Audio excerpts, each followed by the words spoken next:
வாக்கு நீங்கள் 2 லட்சத்தில் வெற்றி பெற்று என்னை உங்களின் குரலாக இந்த பகுதியினுடைய கேஈச்சமாடு நீரேற்று திட்டத்தை செயல்படுத்த வாக்களியுங்கள், வாய்ப்பளியுங்கள் என்று கேட்டு ஐயா அவர்கள் உங்களுடைய தேர்தல் பரப்புரையாற்றுவார்.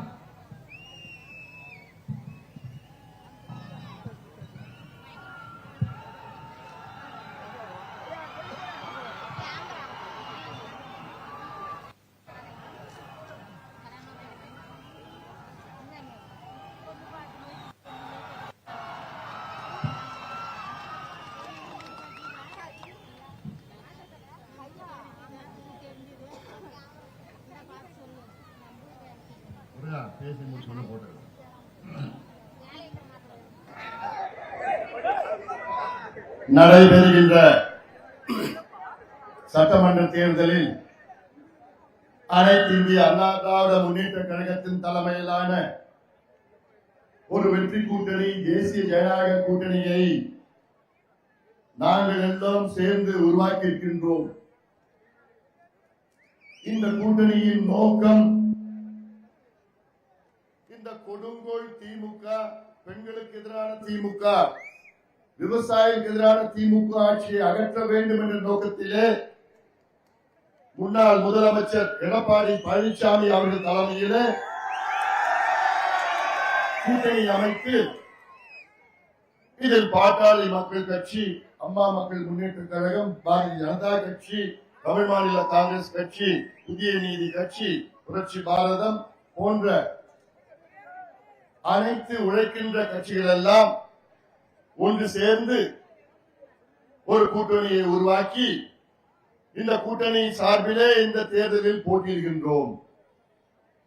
அந்த அடிப்படையிலே தர்மபுரி மாவட்டத்தில் அரூர் சட்டமன்ற தொகுதிக்கு அனைத்து இந்திய அண்ணா திராவிட முன்னேற்ற கழகத்தின் வெற்றி வேட்பாளர், இந்த மண்ணுக்கு சொந்தக்காரர், 5 ஆண்டு காலம் உங்களுக்கு இந்த மண்ணின் மக்களை, இந்த பகுதி முன்னேற்றத்திற்கு மிக சிறப்பாக செயல்பட்டு இன்று மீண்டும் சட்டமன்ற தேர்தலில் நம் தொகுதியிலே போட்டியிடுகின்ற வெற்றி வேட்பாளர் சம்பத் அவர்களை நீங்கள் எல்லோரும் ஆதரவளித்து இரட்டை இலை சின்னத்தில் வாக்களித்து அவரை வெற்றி பெற செய்யுமாறு உங்கள் அனைவரையும் பணிவோடு, பாசத்தோடு, உரிமையோடு கேட்டுக் கொள்கின்றேன்.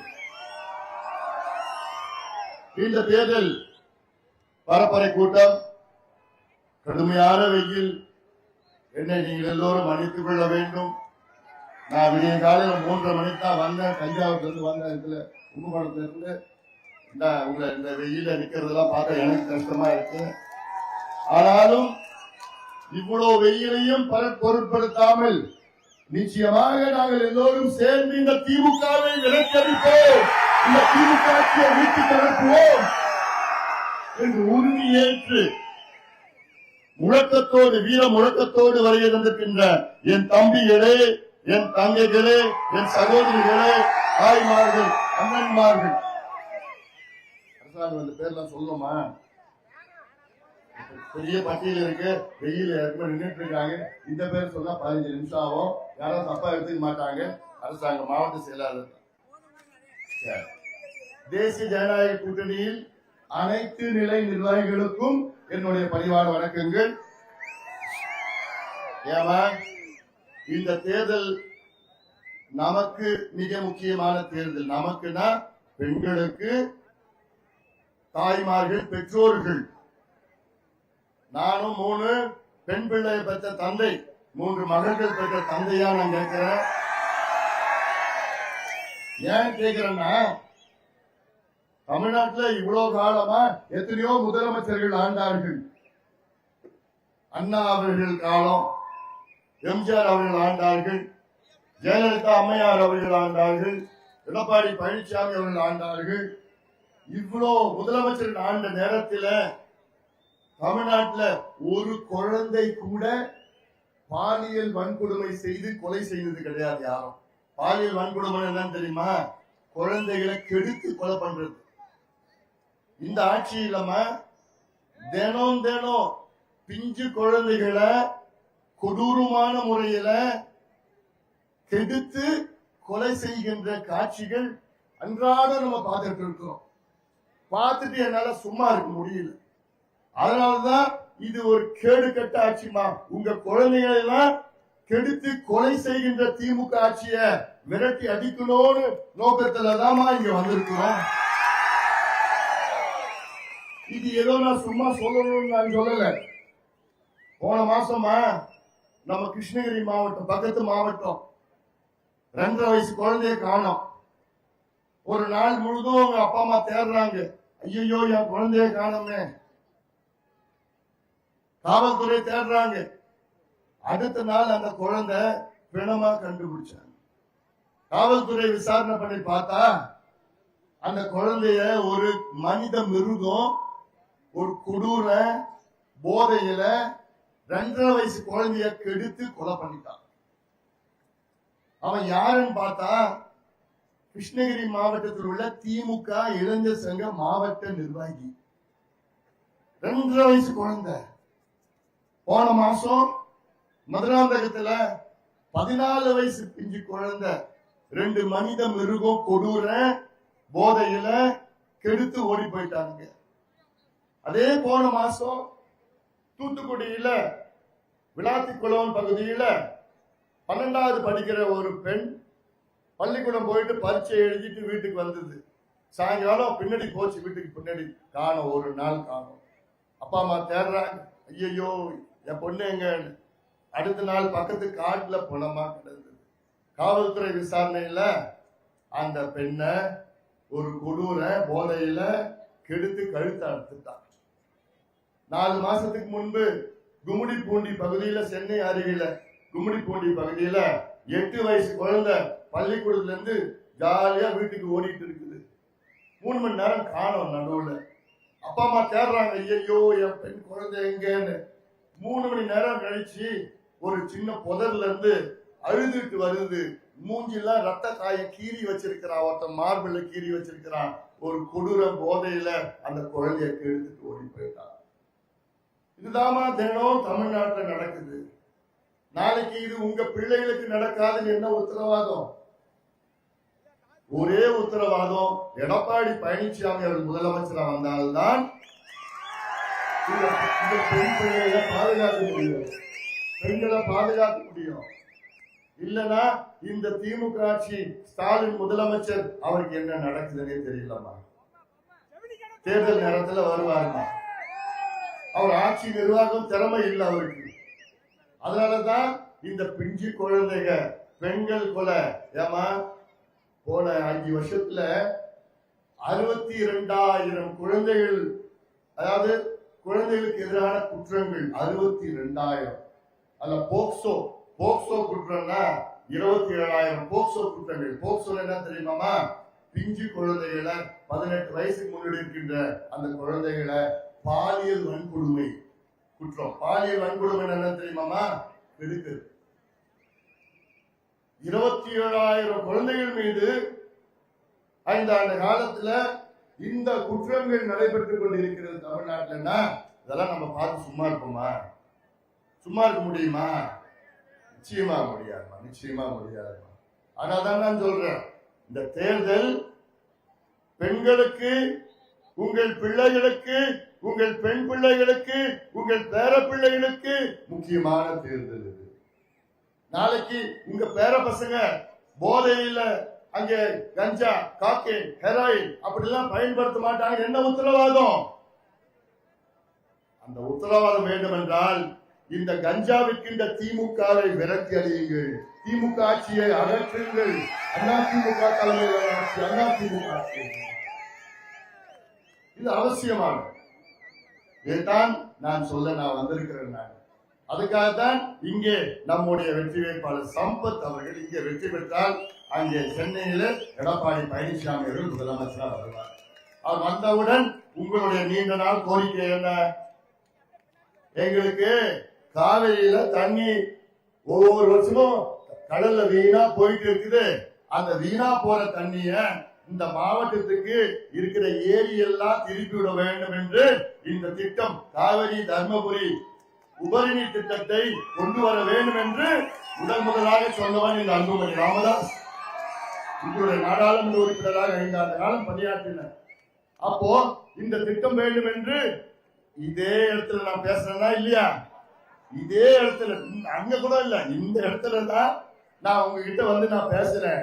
எப்ப பேசுனேன்? நடைபயணம் வந்த, நடந்து வந்த. அப்ப உங்ககிட்ட கேட்டேன், தருமபுரி மக்களே, கட்சி ஜாதி மதம் இனம் எதுவும் பார்க்காதீங்க. காவிரியில வீணா போற தண்ணீர், கடலுக்கு போற தண்ணிய அத நீரேற்று மூலமா எடுத்து வந்து இங்க இருக்கின்ற ஏரி குளம் கண்மாயில நீங்க நிரப்பினீங்கன்னா உங்க கிணத்துல தண்ணி வரும், உங்க போர்ல தண்ணி வரும், நீங்க குடிக்கிற தண்ணி பிரச்சனை இருக்காது, விவசாயம் செழுமையா இருக்கும். ஏன்னா நீங்க எல்லாமே 2 ஏக்கர் 3 ஏக்கர் 5 ஏக்கர் வச்சிருக்கிற முதலாளி. ஆனா அப்படிப்பட்ட முதலாளி இன்னைக்கு எங்க போய் வேலை செய்யலாம்? பனியன் கம்பெனில பிச்சை எடுத்து, கோயம்புத்தூர்ல போய் பனியன் கம்பெனி, திருப்பூர்ல பனியன் கம்பெனி, பெங்களூர்ல போய் குப்பையா பொறுக்கிறான். இந்த தலையெழுத்தை மாற்ற வேண்டும் என்றால் ஆட்சி மாற்றம் வர வேண்டும். எடப்பாடி பழனிசாமி அவர்கள் முதலமைச்சராக வந்தவுடன் முதல் அறிவிப்பு, தர்மபுரி காவேரி உபரிநீர் திட்டம் நிறைவேற்றப்படும். இது அவசியமா? அவசியமா?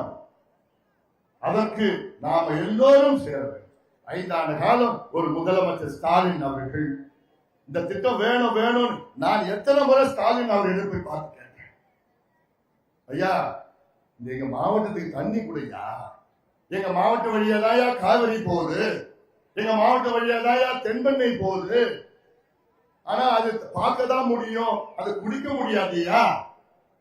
இயற்கை நீதி, நேச்சுரல் ஜஸ்டிஸ்னா என்ன?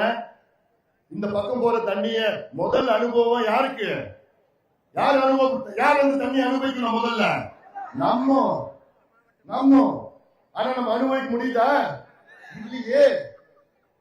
ஏன் இல்ல? நீங்க எல்லாம் ஒண்ணா அங்கங்க அரசியல். அதனால இந்த தேர்தல் திமுகவுக்கு சவுக்கடி கொடுப்பீங்களா? திமுக ஆட்சிக்கு சவுக்கடி. மூட்டை எடுத்துட்டு வருவோம். என்ன மூட்டை?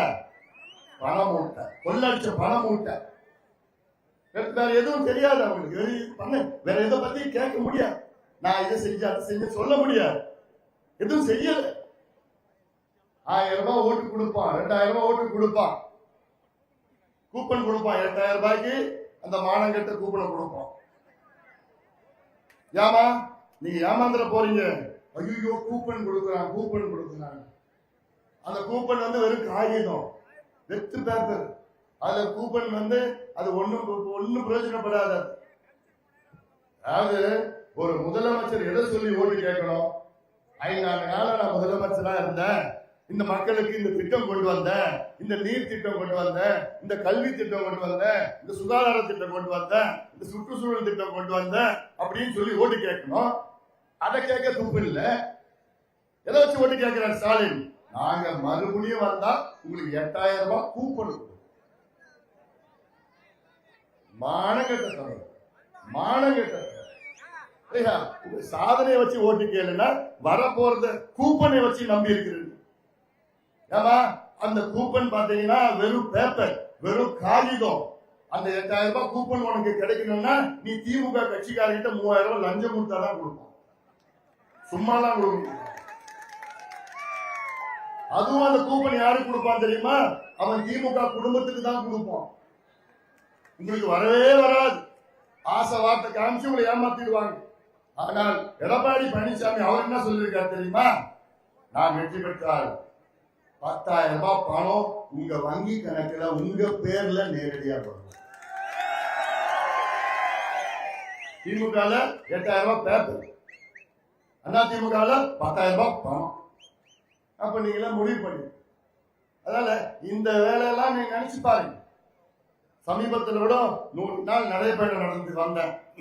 ஈச்சம்பாடி அணை இந்த பகுதியில பிரச்சனை. ஈச்சம்பாடி அணை என்னன்னு தெரியுமாமா? ஈச்சம்பாடினா தென்பெண்ணை ஆற்று குறுக்க ஈச்சம்பாடி பகுதியில ஒரு தடுப்பு அந்த ஆழத்துல கட்டுது.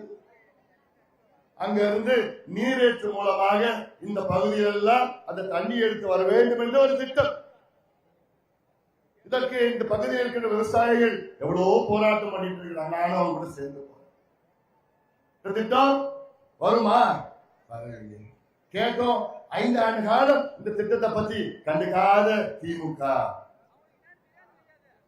எடப்பாடி பழனிசாமி அவர் முதலமைச்சரா வந்த பிறகு இந்த அன்புமணி ராமதாஸ் நேரடியா சென்று முதலமைச்சர் அவர்களே, இந்த மக்கள் தர்மபுரி மக்களுக்கு ஈச்சம்பாடி உபரி திட்டம், ஈச்சம்பாடி அந்த நீரேற்று திட்டத்தை நிறைவேற்ற வேண்டும் என்று வலியுறுத்தி உங்களுக்காக நான் பெற்றுத் தருகின்றேன். இது நான் உத்தரவாதம்.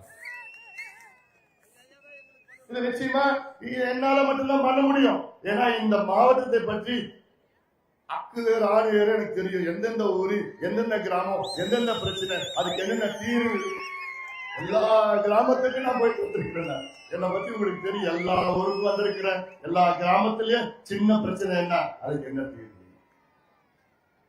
அந்த ஆதங்கத்துலதான், அந்த உணர்வோட தான் நான் சொல்றேன். நான் இதெல்லாம் உங்களுடைய முன்னேற்றத்திற்கு நம்ம ஒரு ஆட்சி மாற்றம் வர வேண்டும். தமிழ்நாடு முழுவதும் வரணும். தர்மபுரியில 5 சட்டமன்ற தொகுதியில் இருக்கிறது. எனக்கு ஆசை என்னன்னா, இந்த 5 சட்டமன்ற தொகுதியிலும் திமுக டெபாசிட் எடுக்கணும். முடியுமா? முடியுமா? நீங்க முடிவு பண்ணிட்டா முடிஞ்சு போச்சு. அதே போன்று திமுகவுடைய சூழ்ச்சி என்ன? பட்டியலின மக்களும் வன்னியர் சமுதாயமும் அடிச்சுக்கணும், சண்டை போடணும். திமுக சூழ்ச்சி. காலகாலமா இதான் பண்ணிட்டு இருக்கிறாங்க. பண்ணிட்டு இது அவங்களுக்கு ஓட்டு, இவங்களுக்கு ஓட்டு. திமுக உழைக்கின்ற வர்க்கத்திற்கு ஒரு துளியும் எதுவும் செய்யல, ஒரு துளியும் செய்யல. பட்டியலின மக்களை திமுக வாக்கு வங்கியா மட்டும்தான் பயன்படுத்துகிறது. பட்டியலின மக்கள் ஓட் பேங்க், வன்னியர் மக்கள் ஓட் பேங்க், இஸ்லாமியர் மக்கள் ஓட் பேங்க் திமுக, கிறிஸ்துவர்கள் ஓட் பேங்க், இப்படி யாதவர்கள் ஓட் பேங்க், குருமர்கள் ஓட் பேங்க். அந்த பேங்கா தான் பாருங்க. கவுண்டர்கள் ஓட் பேங்க். வேற எதுவுமே இந்த மக்களுக்கு எல்லாம் எதுவும் பண்ணல. சமூக நீதி கணக்கெடுப்பு நடத்தி இந்த மக்கள் எந்த நிலையில் இருக்கிறாங்க, அவங்களுக்கு என்ன செய்ய வேண்டும் என்று பதறிக் கொண்டிருக்கின்ற கணக்கெடுப்பு நடத்துங்க. தமிழ்நாட்டுல 2 கோடி குடும்பம் இருக்கு. அந்த 2 கோடி குடும்பம் என்ன நிலையில இருக்குன்னு ஒரே மாதத்துல கணக்கெடுப்பு நடத்தி முடிச்சிருக்கலாம். ஆனா அதை பத்தி அக்கறையே இல்லை. எனக்கு அதிகாரம் இல்லை என்று ஒரு முதலமைச்சர் பொய் சொல்லிக் கொண்டிருக்கிறார். இதே கர்நாடகாவில் எடுத்து முடிச்சுட்டாங்க, ஆந்திராவில் எடுத்தாங்க, தெலுங்கானால முடிச்சுட்டாங்க, ஒரிசாவில் முடிச்சுட்டாங்க, பீகார்ல முடிச்சுட்டாங்க, ஜார்க்கண்ட்ல எடுத்துட்டு இருக்கிறாங்க. அப்ப உங்களுக்கு மட்டும் அதிகாரம் இல்லைன்னா எப்படி? என்ன பொய் முதலமைச்சர்? மன்னிக்காதை, மறக்க கூடாது. இது சமூக நீதி பிரச்சனை. சமூக நீதி பிரச்சனை இந்த தொகுதியில் தான் மொரப்பூர் வருது. உங்களுக்கு தெரியும், தர்மபுரி மொரப்பூர் ரயில்வே திட்டம் உங்களுடைய 80 ஆண்டு கால கனவு திட்டத்தை கொண்டு வந்தவன் இந்த அன்புமணி ராமதாஸ். எவ்வளவு சண்டை போட்டு 19 முறை அமைச்சர்களையும் அதிகாரிகளையும் நான் சண்டை போட்டு அந்த திட்டத்தை அறிவிச்சு அதற்கு அடிக்கல் நாட்டினார். நம்ம ரயில்வே அமைச்சர் என்ன பண்ணாரு? ஹெலிகாப்டர்ல தர்மபுரியில அடிக்கல் நாட்ட நிகழ்ச்சியெல்லாம் நீங்க பாத்துறீங்க. ஆனா அதுக்கு பிறகு என்னால அங்க வெற்றி பெற முடியல. நீங்க என் மேல என்ன போவன்னு எனக்கு தெரியல. யார் யாருக்கும் ஓட்டு போட்டீங்க. ஆனா அதுக்குதான் இன்னைக்கு அனுபவிச்சுட்டு இருக்கோம். இந்த மாவட்டம் வளர்ச்சி பெறல. ஒண்ணு தகுதி இல்லாதவர்களை தேர்வு செஞ்சா இதான் நடக்கும். உங்களுக்கு வளர்ச்சி வராது. கடந்த நாடாளுமன்ற தேர்தலில் தான் நடந்தது. தகுதி இல்லாத ஒருத்தரை உங்களுடைய எம்பி ஆக்குனீங்க. என்ன கிடைச்சது உங்களுக்கு? ஒண்ணும் கிடையாது. தகுதியானவர்களை தேர்வு செய்யுங்கள். இந்த ரயில்வே திட்டம் இந்த 5 ஆண்டு காலத்துல தமிழக அரசு, திமுக அரசு இந்த ரயில்வே திட்டத்திற்காக ஒரு பிடி மண்ணை கூட கொடுக்கல. புதுசா எடுக்கணும் இல்ல, ரயில்வே இடம் இருக்கு. அப்படி ரயில்வே தடம், வெள்ளக்காரன் காலத்துல இருந்த தடம், ரயில்வே இடம், அந்த இடத்தை கூட எடுத்து கொடுக்க முடியல. அப்போ எந்த அளவுக்கு இந்த மாவட்டத்தின் மக்களை பற்றி கவலை பண்ணிட்டு இருக்காங்க திமுக நினைச்சு பாருங்க. உங்களை பத்தி எந்த கவலையும் கிடையாது. தமிழ்நாட்டிலே அதிக டாஸ்மாக் விற்பனை எங்க? நம்ம ஊர்ல தான். அது மட்டும்தான், அதுல பணம் மட்டும்தான் வேணும். எவ்வளவு தெரியுமா போன வருஷம் இந்த மாவட்டத்துல டாஸ்மார்க்கு நீங்க தானம் பண்ணீங்க? எவ்வளவு தெரியுமாமா? போன வருஷம் 3000 கோடி. கவர்மெண்ட் டாஸ்மாக் கடைக்கு நீங்க தானம் பண்ண பணம் எவ்வளவு? 3000 கோடி. அதுல ஒரு 700 கோடி எடுத்து காவிரி ஒகேனக்கல் உபரிநீர் திட்டம் நிறைவேற்றிருக்கலாம். ஆனா அதுவும் கிடையாது, எந்த திட்டமும் கிடையாது, எந்த வளர்ச்சிகள். அதனாலதான் நான் கேட்கின்றேன், பெரியோர்களே, தாய்மார்களே, உழைக்கின்ற வர்க்கமே, பாடுபடுகின்ற வர்க்கமே, விவசாய வர்க்கமே, தொழிலாளர் வர்க்கமே, நெசவாளர் வர்க்கமே, அனைவரும் நாம் சேர்ந்து இந்த தேர்தலில் அரூர் சட்டமன்ற தொகுதியிலே நம்முடைய வெற்றி வேட்பாளர் சம்பத் அவர்களை நீங்கள் எல்லோரும் இரட்டை இலை சின்னத்திலே வாக்களித்து அவரை வெற்றி பெற செய்யுமாறு உங்கள் எல்லோரையும் பணிவோடு பாசத்தோடு கேட்டுக்கொள்கின்றேன். ஏன்னா இன்னும் வெயில் நின்றுட்டு ரொம்ப கஷ்டமா இருக்குது. தப்பா எடுத்துக்க வேண்டாம், நேரம் இல்லை, பிரச்சாரத்துக்கு நேரம் இல்லை, அதனால தான் காலையில இந்த வெயில நிற்க வேண்டியதா போச்சு. ஆனாலும் நீங்கள் இந்த வெயிலையும் உறுதியோடு இருக்கின்றீர்கள். அதுல எனக்கு ரொம்ப ரொம்ப மகிழ்ச்சி. இந்த தருமபுரி மாவட்டத்தில் 5 தொகுதியிலும் நாம் மிகப்பெரிய அளவில் வெற்றி பெறுகின்றோம். அதற்கு இங்கு அரூர்ல நம்முடைய வெற்றி வேட்பாளர் சம்பத் அவர்களை இரட்டை இலை சின்னத்தில் வாக்களித்து அவரை வெற்றி பெற செய்யுமாறு எல்லோரையும் பணியோடு பாசத்தோடு கேட்டுக்கொண்டு நன்றியோடு விடைபெறுகின்றேன்.